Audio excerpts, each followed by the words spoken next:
Pemerintah tidak bisa lepas tangan. Pemerintah ya harus bicara sarana prasarana. Tapi juga Pak Bambang bisa saya koreksi. Anak Jakarta kalau mau olahraga, mau main bola juga ya jangan di rumahnya. Ya datang aja ke Senayan. Atau khusus ke Medan itu memang pemerintah harus memulai dari situ untuk memasyarakatkan itu bagaimana orang berolahraga. Kemudian kalau hari Minggu ya oke lapangan Merdeka, lapangan Banteng. Tapi ketika kemudian bola kaki, lapangan Bunga harus disediakan lagi dan seterusnya dan seterusnya.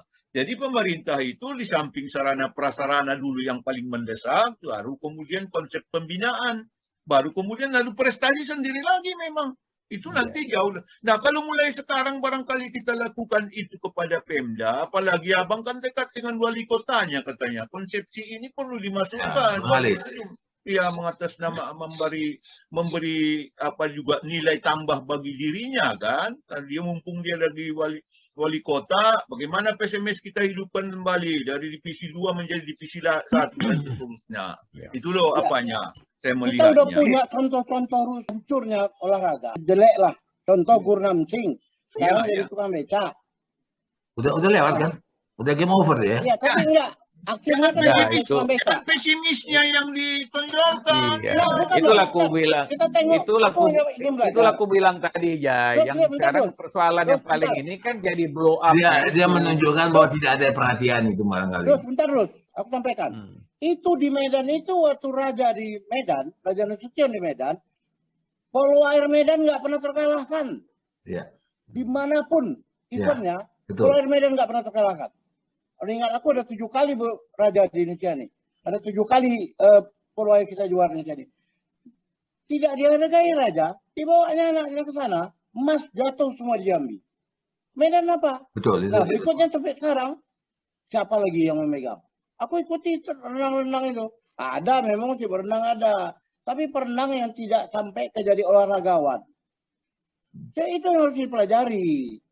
Bukan bakal pesimis, bukan bakal apa-apanya belajar dari benar lah. Enggak. Gini, kita lihat gini ya. Ini kan banyak contoh-contoh. Sebenarnya memang punya peranan penting pemerintah itu. Nah, arti penting begini. Kalau misalnya kepala daerah itu memang dia punya hobi juga terhadap olahraga, jadi ada perhatian lebih, itu kan beda. Contoh misalnya dulu Marahalim, waktu sampai ada Marahalim Cup, memang serius beliau itu untuk yang hal-hal kayak gitu terus-menerus sehingga jadi kebanggaan orang Medan. Nah, tapi kalau itu sudah tidak lagi menjadi perhatian, apalagi tidak tahu lagi olahraga, bukan kepala daerah itu sendiri juga tidak melihat olahraga sesuatu yang penting. Nah, ini yang bahaya.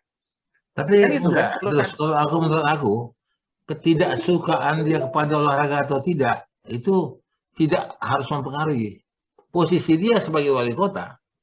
Suka tidak suka pada olahraga, dia harus majukan. Betul. Itu tadi yang mau aku sebutkan juga kayak gitu. Betul, tapi dalam implementasi beda Isari. Itu kan yang kalau kita bilang kalau kita orang memang kita kan sekarang di sini mengharapkan. Jadi katakanlah misalnya Edi Rahmayadi tidak suka, si Bobi tidak suka, tapi dia harus suka karena itu bagian dari tanggung jawab pekerjaan dia. Bagian-bagian departemennya ada bagian olahraga. Ada, dan ada anggarannya kan juga. Ada, jadi dia menekankan bagian-bagian itu berprestasi, memaksimalkan bagian-bagian dia termasuk olahraga. Dia nggak. Ya kan, maka ada istilah gini, ada istilah gini, apa adanya dan bagaimana seharusnya. Yang kita bicarakan bagaimana seharusnya kan. Nah sekarang apa adanya bagaimana? Kita lihat aja kenyataan di lapangan. Apa adanya sekarang kita jadi masyarakat raja olah. Tapi apa adanya itu dalam konteks bagaimana seharusnya kita harus giring ke sana, ya kan Pak Bambang? Jangan kemudian kalau apa adanya kemudian kita langsung berhenti, ya enggak lah. Jadi apa adanya sekarang kemudian kita yang bisa Bang Barudin yang bisa menuju kepada bagaimana seharusnya itu yang kita cari sekarang. Kita kalau tidak kita berhenti apa adanya, ya itu maksudnya gitu salah satu bisa aku bilang. Kalau kepala daerah itu memang punya kecintaan, punya hobi olahraga dan lain sebagainya, itu akan beda kalau aku bilang ya. Iya. Tapi Pak Bambang tadi sama Pak Is itu betul juga. Walaupun dia tidak punya, mau tidak mau dia harus pikirkan karena itu bagian dari. Kalau daerah ada dorongan juga dari masyarakat, ada desakan juga. Iya. Kepala pimpinan hanya suka bulu tangkis tonjolkannya.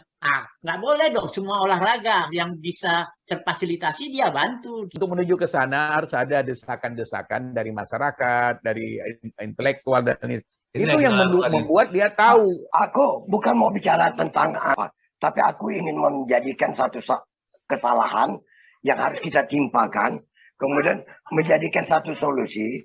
Itu semuanya adalah karena pabrik rokok tidak diperkenankan lagi untuk menjadi iklan. Itu aja kuncinya. Siapa bilang boleh bang? Boleh. Gimana yang nggak boleh masang iklan di radio? Nggak boleh di stadion, nggak boleh. Ada jamnya. Setiap event tidak boleh. Lagi untuk memasang itu. Itulah kuncinya. Kalau itu dibolehkan, jalan semua kegiatan olahraga nih. Pemerintah kota pun makin semangat. Ya kan? Tapi karena tak ada itu, tidak ada. Kita dari mie instan aja bang. Kita tidak ada. Kecuali mie instan mau. Tapi cuma tengok. Tidak adanya rokok. Tidak ada iklan rokok semuanya. Maka bubarlah semua nih. Pemerintah pun tak tahu bilang kenapa. Dari mana demokrat. Yang dibilang Bang Halis itu betul.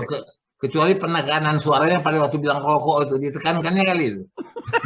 Ya untuk hari itu mengingatkan hari. Jadi solusi sebenarnya kalau diperkenankan para industri rokok ini untuk memberikan dan promosi, udah jalan.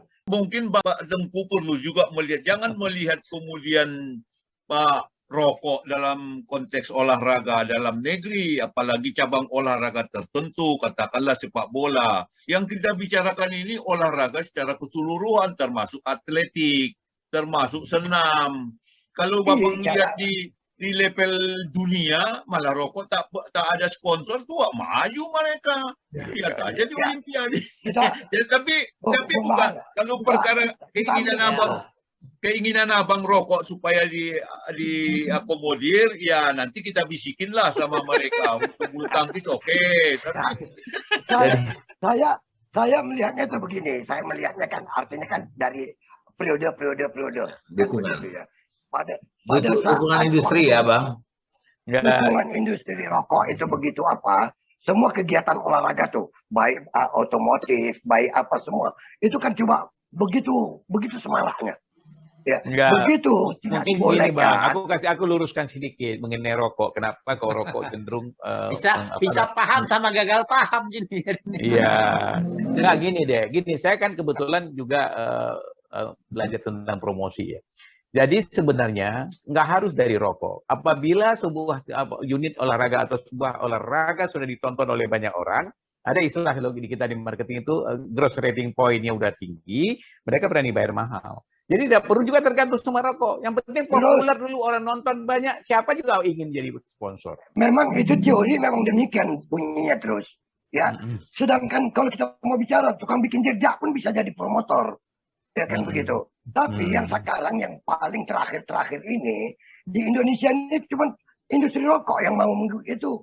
Karena dia enggak, bang, karena udah di ruang geraknya udah dipersempit rokok itu, makanya begitu ada kesempatan ke situ dia jor-joran lah ke situ. Kan rokok kan ruang gerak untuk promosinya dipersempit. Memang yang sangat menonjol di Indonesia ya itulah. Itu season lain itu nanti. Itu season lain itu. Ada punya cerita lah dari. Ada industri instan, instan. Mau jadi promosi nggak ada. Ya kan, mana ada yang lihat promosi mie instan? Bulu tangkis kita kan semuanya dipegang oleh perusahaan rokok. Ya itu dia. PB Jarum, semua rata-rata itu. Ya bolehlah bulu tangkis, tapi kan abang harus lihat juga bagaimana Federer dengan jam Rolex, bagaimana siapa dengan Adidas. Ada di sini Bung Bahar. Yang mau begitu tidak ada di sini kecuali rokok. Nah, begitu turun rokok, siapa lagi yang mau menjadi promotor? Jadi yang sponsor siapa? Jadi kita terharu harap dengan olahraga apa? Di mana yang dukung sebenarnya? Aku rasa yang abang bilang tuh betul, tapi nggak betul kali. Kita kembali ke olahraga tadi. Kenapa kesalahan pertama yang dilakukan itu adalah memilih personal anggota pengurus olahraga itu bukan berdasarkan orangnya memang pantas atau tepat untuk membina, tapi ada berdasarkan cukanya pejabat. Coba lihat di Medan ini. Siapa jadi ketua ini, ketua ini. Bagaimana pemilihannya? Bukan berdasarkan dia keahliannya, tapi berdasarkan suka atau tidaknya pejabat sama dia. Suka gubernur atau tidak sama dia. Wali kota suka nggak sama dia. Siapa pengurusnya, kapan, prestasi pengurusnya siapa, kepeduliannya berapa, siapa, bagaimana. Cek dulu. Kalau udah tahu semua orang yang duduk di situ adalah sukanya pejabat, maka disitulah olahraganya hancur. Buktinya kita nggak ada yang punya apa-apa kan? Ya, kau tak boleh seuzon begitu. Kalau di dalam organisasi manajemen itu tidak harus orang yang ahli pun, tapi kalau dia bisa mengendalikan. Ya Bang Alis, apalagi yang Jaya itu bukan masalah sumut saja. Makanya kita juga sering salah memilih Menpora. Karena kita nggak tahu kita siapa dia. Nah, kan kita lihat. Kalau salah mereka yang bekas menteri itu. Ini nampaknya Bang Jaya ini terlalu terikat dengan talent scouting tadi. Jadi pejabat pun perlu di talent Ada yang perlu di talent scouting nih ya? Yang dibilang Pak Bambang itu bahasan tersendiri lah. Itu nanti tidak pula jadi jalan lagi pembinaan olahraga gara-gara pejabatnya. Itu susah lagi kan. Jadi Bang Alis, rasa kita bisa juga dari talent scouting, kita mencari apa yang mau kita pegang Bang. Itu emak-emak yang naik sepeda itu. Nah, itu banyak sekarang. Nah, kita talent scouting. Enak kerjanya itu. Udah itu ada juga kriterianya yang masih muda. Nah, betul. Terus yang ini. Yang masih muda bagian aku lah, yang tua Bang Ali. Sepertinya Mahalim Cup itu siapa yang Mahalim itu siapa? Ya. Apa yang dilakukannya? Itu Tambunan. Apa yang dilakukannya? Siapa dia? Jadi nggak bisa dielakkan itu. Tambunan itu apa akibatnya terhadap kesenian? Mahalim apa akibatnya terhadap olahraga? Sekarang siapa yang duduk di situ? Kalau nggak salah ya Bang Alis, ya. Kalau nggak salah Mahalim itu saat itu Gubernur Kamarudin Panggabean. Ya, wakilnya. Di masa dia. Karena ada orang seperti Kamarudin Panggabean itu. Ya. Nah, Mahalim memilih Kamarudin Panggabean. Ya. Nanti pemilih pemimpin. Jadi tetapnya itu kajiannya sendiri nanti. Ya. Bisa nepotisme, bisa karena kenal, bisa karena keahlian, macam-macam. Mungkin maksud si Jaya bukan itu. Artinya yang merusak olahraga ini juga disebabkan karena ada faktor itu tadi gitu loh. Salah satu faktor itu kalau dibenahin itu mungkin akselerasi bisa lebih cepat untuk menuju tujuan pengembangan olahraga. Bisa juga. Tapi yang paling penting adalah sebenarnya nggak usah lah kita kutak-katik kalau masalah kepemimpinan mungkin Bang Baru ini lebih ahli lah itu ya. Ini bicara manajemen ya. Kalau aku ya, saya memimpin sesuatu tidak perlu secara technical skill aku kuasain. Tapi how to manage people itu yang paling penting bagiku. Bagaimana aku memilih orang-orang the right mind on the right place misalnya. Itu yang paling penting. Aku nggak perlu itu. Malah aku ingat sedikit agak lari sedikit ya. Pada saat Henry Ford dulu dia ejek sama wartawan, itu kan orang tolol, mana bisa dia buat mobil. Suatu hari dia undang tuh wartawan ke kantornya, dia bilang, coba tanya sekarang, apa yang mau kalian tanya sama saya? Dia bilang, saya akan jawab. Mereka bertanya, kau jawabnya apa? Bukan pakai mulut, pakai ujung jari. Dia tekan, datang insinyurnya, tolong jawab itu. Tidak perlu aku jawab itu. Karena udah ada orang-orang yang bidang-bidang tertentu. Tidak perlu Henry Ford menguasai semuanya. Nah, itu kalau bicara manajemen gitu loh. Jangan usah jauh-jauh ke dunia. Orang di Medan siapa yang kayak gitu? Ada kan? Nah, itu. Yang mau ditetkan itu siapa? Itu. Ya, makanya. Kalau Mahalim dia punya Kamarudin Panggabean ikut. Saya justru sekarang mau memencet Pak Jaya. Aku rasa itu saya mau diajak Pak Izari. Coba. Kau lebih bagus ikut aku daripada kau ikut Bang Halis. jadi nanti key success faktornya itu ditentukan oleh bagaimana kepala daerah itu memilih orang-orang yang berkompeten tuh bidangnya kan itu kan. Kalau dia mau gagal, ya enggak. Artinya kalau dia salah pilih, ya udah tahu lah bahwa dia pasti akan gagal. Aku tanya sama kau. Kau bisa nggak menceritakan orang yang di take-nya itu berapa orang, apa keahliannya, berapa lama dibinanya? Ya kan bisa ada fit and proper test, kan bisa ada segala macam. Artinya dia punya waktu untuk mencari orang bisa ditetnya itu kan. Kita dengar siapa? Ada dilakukan nggak? Ya makanya tanya di sini. Oh, sekarang gini aja, Jai. Sekarang gini, kalau dia salah pilih orang, itu kan risikonya dia tanggung. Bisa saja proyek itu nggak jalan atau dia masuk penjara. Kan bisa aja. Dia pilih maling misalnya. Dia juga ikut-ikut terbawa gitu loh. Terus ingat ya, dia olahraga itu jangan bisa dia hancurnya dia akan begini. Bukan. Olahraga itu masanya kan ada. Dan itu kan berlanjut.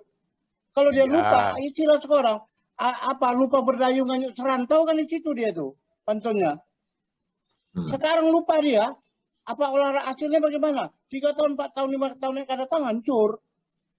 Jadi jangan, manajemen tapi tidak mudah ya. Ganti bayar. Tapi olahraga nggak bisa terus.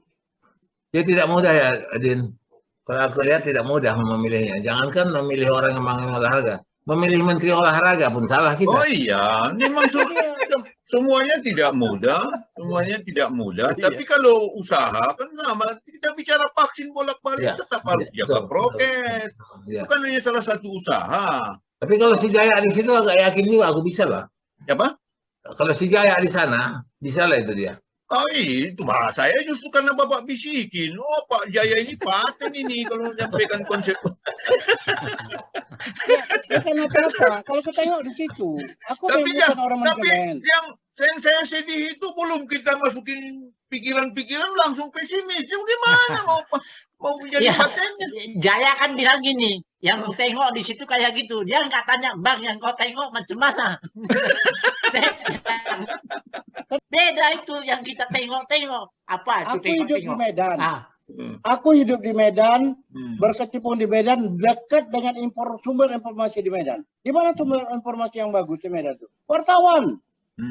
Dia telepon aku, Bang, ini bagaimana, Bang? Bagaimana masalahnya rupanya? Dia ceritakan masalahnya. Oh, begini-begini. Jadi aku tahu semua masalah itu dari wartawan. Bang, bukannya saya juga sama wartawan.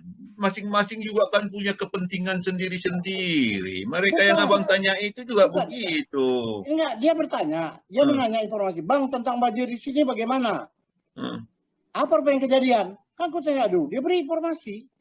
Yang informasi yang dia berikan, yang dia tengok kan. Jadi bisa juga kayak Bang Baharudin bilang tadi. Artinya gini, orang semua punya kepentingan. Ada orang ributnya minta ampun, seolah-olah semua salah. Pada saat dia duduk di situ lebih parah dia lagi, karena dia yang objektifnya kan lain. Jadi saya hari ini tidak melihat ada profesi tertentu yang dikatakan dulu wartawan itu ibu kandung ada istilah itu kebenaran mungkin iya untuk beberapa yang masih idealis ya, tapi yang pragmatis juga tidak kurang. Aku udah pernah kok menghadapi orang-orang yang seperti itu. Jadi apa filternya? Apa jaminannya kalau informasi dari dia karena dia profesi wartawan terus kita anggap bahwa 100% benar? Belum tentu juga. Jadi yang paling penting apa? Lihat aja indikasi-indikasi yang terjadi hari ini apa. Mungkin maksudnya tadi bukan wartawan, tapi wartawan-wartawan. Ya. Wartawan. Aku rasa kan ada CEO. Banyak kan kawan-kawan semua. Tinggal kalau nggak dapat, nggak tahu dari yang satu, telepon yang lain. Kita cross check dengan yang lain. Aku rasa bukan. Jai, tunggu Jai. Aku rasa bukan kita bahas tentang masalah sumber informasi atau kewartawanan atau apa. Tapi kita mau bicara tentang masalah bagaimana kembali mengangkat harkat olahraga di Sumatera Utara. Itu.